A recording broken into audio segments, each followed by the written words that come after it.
Hey everyone, what's going on? Walker back here with another video. Today we're back with a beautiful Specialized Diverge. This is the 9R frame and the newer model, so as compared to my Diverge, this is the 2021 refresh with some slightly slacker geometry. But anyway, let's get right into it and get into all the cool little bits on this bike. Alright, so starting off with the front of the bike, we're going to have kind of the premier feature that you'd see on Specialized Diverges and Roubaix.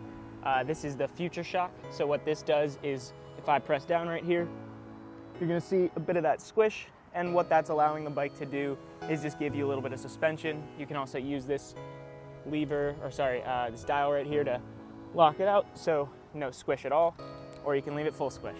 Personally, I have just the 1.0 on my bike, and it's just always open. I find it really comfortable. I see the benefits to having a lockout, but you don't necessarily need it. Moving on with the front of the bike, you've got some Specialized handlebars. These are just a regular rounded one, no flare to them. Also, onto those bars, we've got some Sram Rival shifters. These are just a regular mechanical one with a cable pull brake. So moving down, that brings us to the brakes. We're gonna have some TRP mechanical pull brakes. These are a really high quality mechanical brake. So if you are choosing to, do mechanical over hydraulic disc, this is definitely a good option if you are willing to spend a little bit of an extra buck. Moving on, we're gonna have I believe this is a Bontrager stem. No, sorry, this is a Specialized stem. But yeah, no, just a regular Specialized stem that came with the bike. The frame also, this is a carbon frame and fork using the Specialized 9R carbon.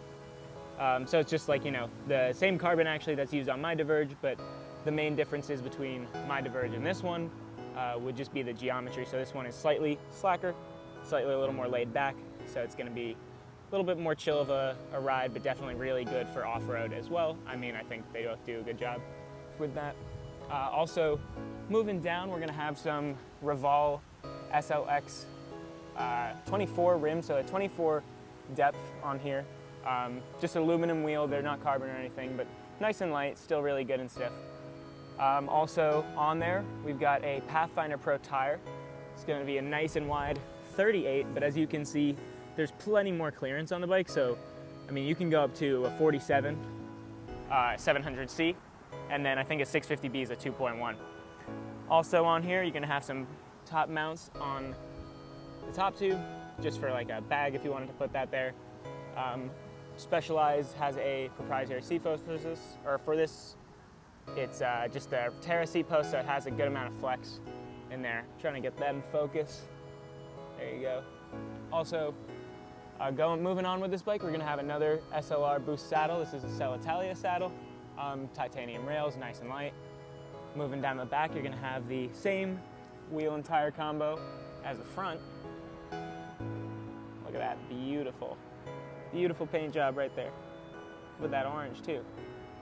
But on the back, you're gonna have a SRAM 1x11 SRAM Rival derailleur with an 11 to 42 11 speed cassette. This is gonna have a good amount of range in terms of that. You can always do other things like that upgrade kit that I did with Ratio Tech, if you wanted to go 12 speed or have a little bit of a wider range. But I mean, honestly, 11 is pretty sufficient, especially paired with a 36, I believe this is on the front. Yeah, 36 tooth chainring. SRAM Rival, also crank arms, these are 170s. Shimano PD, I think these are either M520s or 540s. I'll update that once I know. And yeah, I mean, disc brakes, it's really good. Oh, of course, gotta get that open so you can fit your whole little tire kit in here. Unzip that, you get a tube, you get all your stuff. Let's get in there. Don't want to take it out. But yeah, you get your CO2, your tube, your old flat kit. You don't have to have a saddle pack anymore. Makes the bike look a lot cleaner. And then when you're done, you can just take this guy, snap that back on. It's hard to do with one hand. There you go. Perfect. Yeah, so, absolutely beautiful bike. Personally, I think you should go for something like this. Definitely if you can find it at a used price. This is my dad's bike again. This is his gravel bike, so he was actually able to find the frame used and had most of the parts left over from like previous builds. So I think, you know, if you can find the frame used, he got this about half the price, or actually half the price of what it normally costs. So this frame would normally cost $3K. Got it for half that price, $1,500. You know, with all the parts on here, it's a really good value bike and a really great gravel bike at that, like with some pretty great budget parts on there. But, you know, I think it just kind of rings true nowadays. A lot of the budget stuff really shines. So thanks for watching. Stay tuned for that Freehub sound test that we'll get to in a moment. So we've got the Freehub body sound test on these Roval SLX 24 wheels. They have DT Swiss internals, so here we go.